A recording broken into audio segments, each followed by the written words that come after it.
Le damos la bienvenida en la Red 21 a la antropóloga, docente Susana Rostañol, para hablar y para reflexionar en torno a lo que está sucediendo, que no es nuevo, pero que ha tenido una visibilidad muy importante, que es el caso de la violación grupal en el barrio de Cordón, aquí en Montevideo, y donde a partir de ahí el movimiento feminista, las organizaciones sociales convocan a una marcha que ha sido multitudinaria a fines de enero, señalando que en el Uruguay hay una cultura de la violación.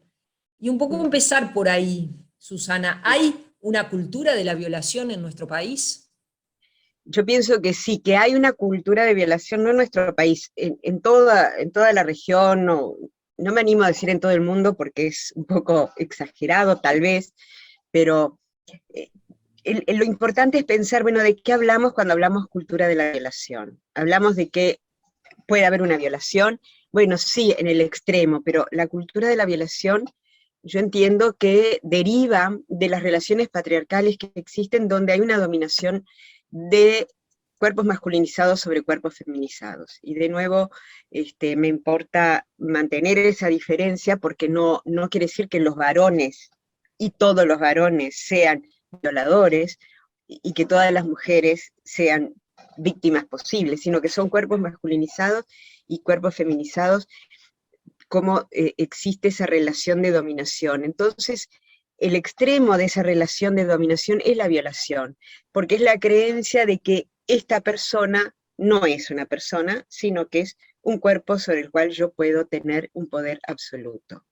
Ujú. Y en ese sentido, la cultura de la violación viene a poner sobre la mesa relaciones de inequidad, que hay o sea, no, yo creo que no la podemos desprender de otros hechos cotidianos que hablan eh, que son otras expresiones de dominio, que puede ser un acoso callejero, sin mayores, eh, que no pase de que un hombre le diga una guatangada a una mujer, pero todo va como encadenado, es esa posibilidad que existe en la sociedad de creer que los cuerpos feminizados están a disposición de.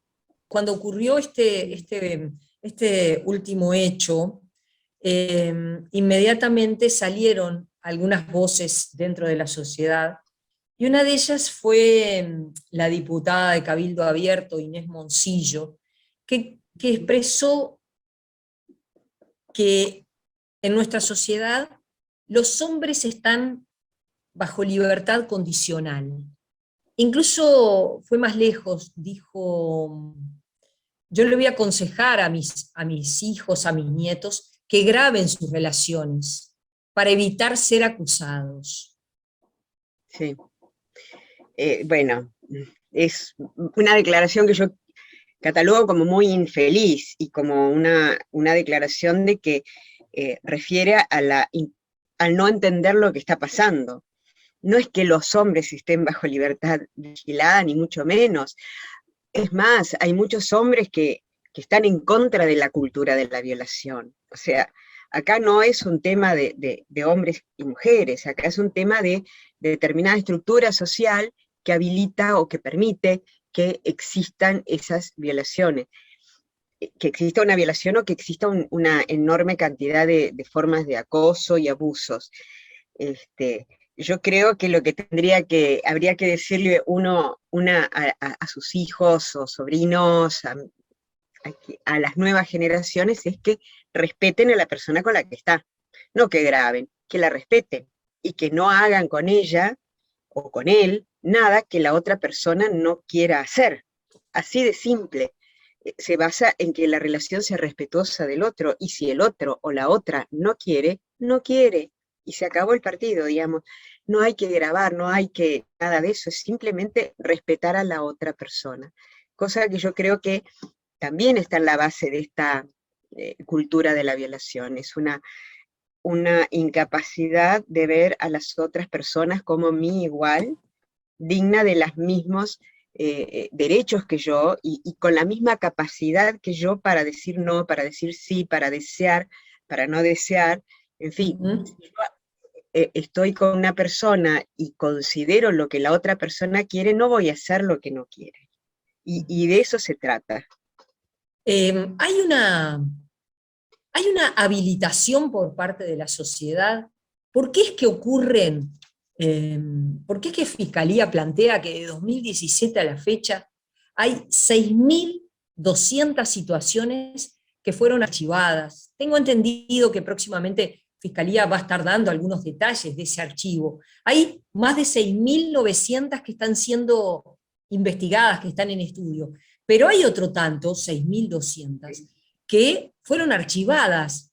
Es decir, la mujer denunció una situación o niños, niñas y adolescentes están en una situación y esas Se archiva. situaciones fueron archivadas. Hay un no creer de la sociedad.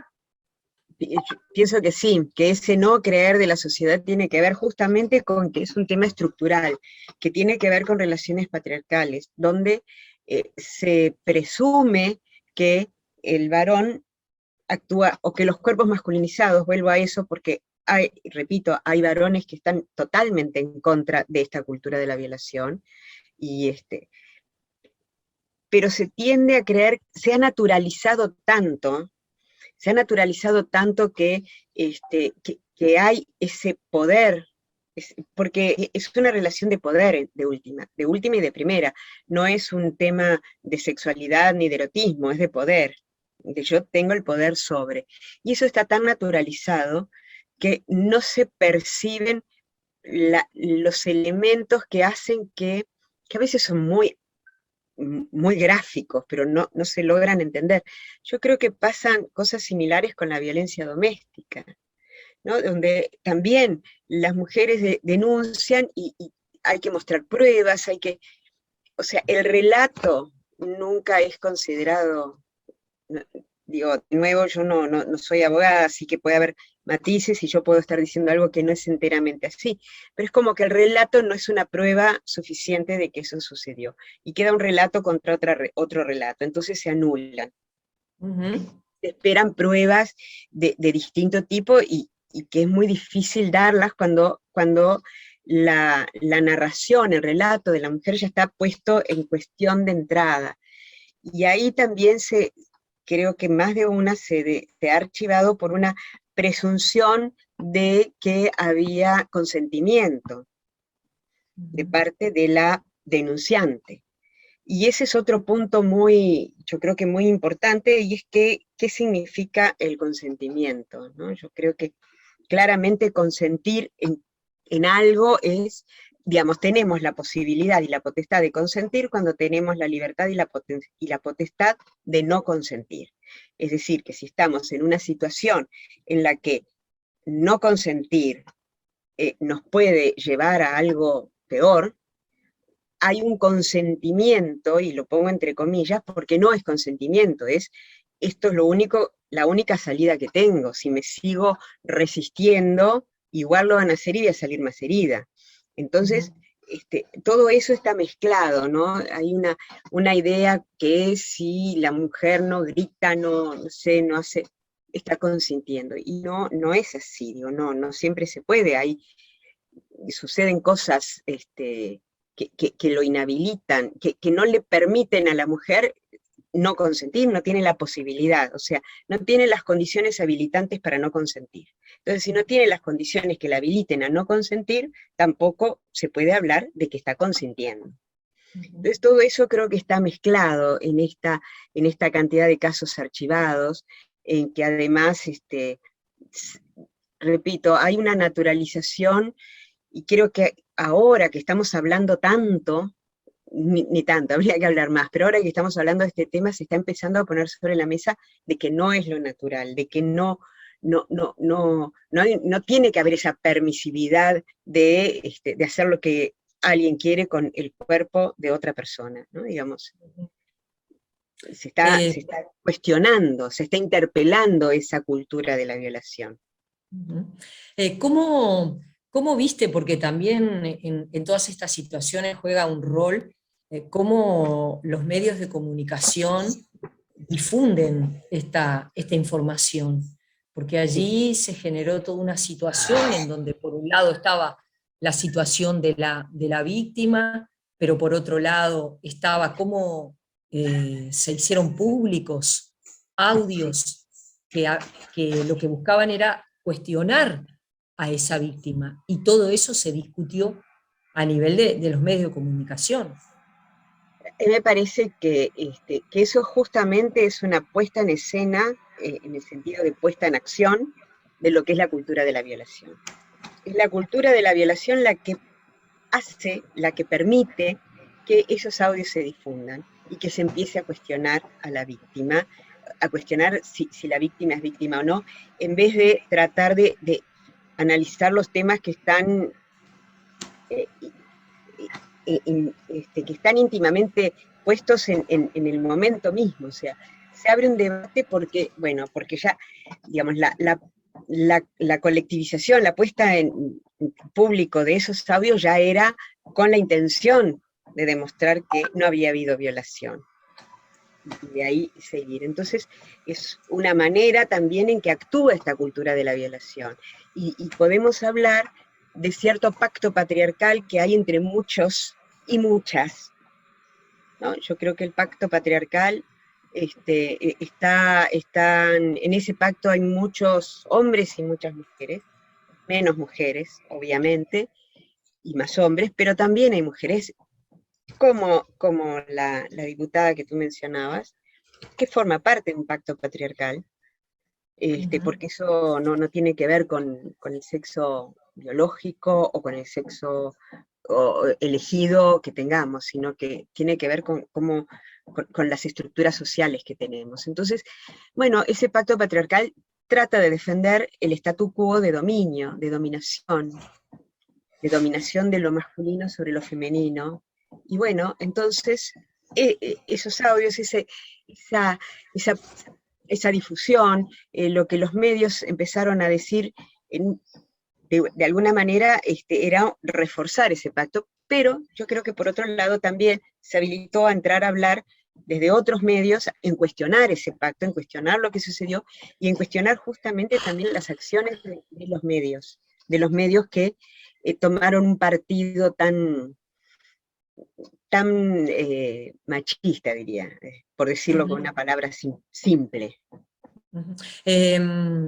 Se puede decir que dentro de esa cultura está el no hablar de los varones. Los varones en general no hablan entre sí de estos temas. Un varón no cuestiona a otro varón. Quizás en las generaciones jóvenes esto comience a cambiar. Tengo claro que en nuestra generación eso no ha sucedido. No sé si podrá suceder, que hablen, que cuestionen ese pacto patriarcal, que digan, no digas eso de la muchacha que pasó por la playa, o de cómo se tiene que iniciar sexualmente tu hijo o tu sobrino. Sí, sí, creo que hay un cambio, tiendo a creer que hay un cambio entre los sectores más jóvenes, no todos, pero hay más cuestionamiento. Yo creo que todas las grandes movilizaciones del feminismo de estos últimos años, las grandes marchas del 8M, con esta masiva participación de mujeres jóvenes, ¿no? De jóvenes feministas, también hace que sus coetáneos, Dios, también participen o vayan participando de este cambio. Hay porque también es verdad que hace muchos años, me refiero a 20 años, también nosotras hablábamos muy poco. Y también había cierta vergüenza, ¿no? Si alguien nos había acosado y cierta, no hablo en general, pero digo, para muchas mujeres a veces no lo podían verbalizar. Ujú. Era como que se sentían culpables, etcétera. Entonces también esta visibilización, que empieza a haber una visibilización de estos hechos por parte de las mujeres que han sido víctimas también empieza a abarcar a los varones y también empieza a abarcar a algunos varones. Y yo creo que las generaciones mayores, que son las que no se cuestionan, o las que no hablan, quizás en algunos casos lo empiecen a hacer a partir de sus hijos. Sucede que cuando desde los operadores de justicia, de la Fiscalía, del Poder Judicial, se hacen algunas afirmaciones que son muy evidentes, como por ejemplo decir que las mujeres viven inseguras, son cuestionadas, se les dice que actúan con imparcialidad, que no son objetivas, que generan una suerte de desestabilización. Hay también una persecución hacia los operadores de justicia. Sí, sí, hay una persecución, digamos, no sé si podemos hablar de una persecución, pero sí hay una, yo creo que el sistema de relaciones patriarcales es muy fuerte y muy eficiente, entonces cada vez que hay movimientos que tratan de cuestionarlo, va a atacar esa movilidad. O sea, los operadores de justicia que quieran ahondar en esta problemática y que quieran realmente hincar el diente y tratar de sacar a luz los elementos profundos que están en juego, van a ser cuestionados. Y hablar de que no son imparciales, que no son objetivos, es decirles, en realidad lo que están diciendo es, lo que tú decís no es lo que yo pienso, lo que vos pensás que es objetivo no es lo que la realidad que vos estás planteando no es la que yo veo. O sea, se está cuestionando lo que dicen porque no opinan lo que ellos o esas personas están opinando, ¿no? Entonces, se los acusa así de imparcialidad, de parcialidad, de falta de objetividad, etcétera, cuando no están actuando como ese statu quo, digamos, de pacto patriarcal. Estoy usando palabras un poco groseramente, digo, pero es un esquema como para entenderlo. Pretenden que actúen de una forma. Cuando no actúan de esa manera, entonces los acusan de parciales, de falta de objetividad, de que no. Y ahí me parece Sí. que ahí está parte del problema, ¿no? En la incapacidad de cuestionarnos qué es lo que está pasando. Y vuelvo a decir, es la imposibilidad de ver a la otra persona como un igual, con los mismos derechos.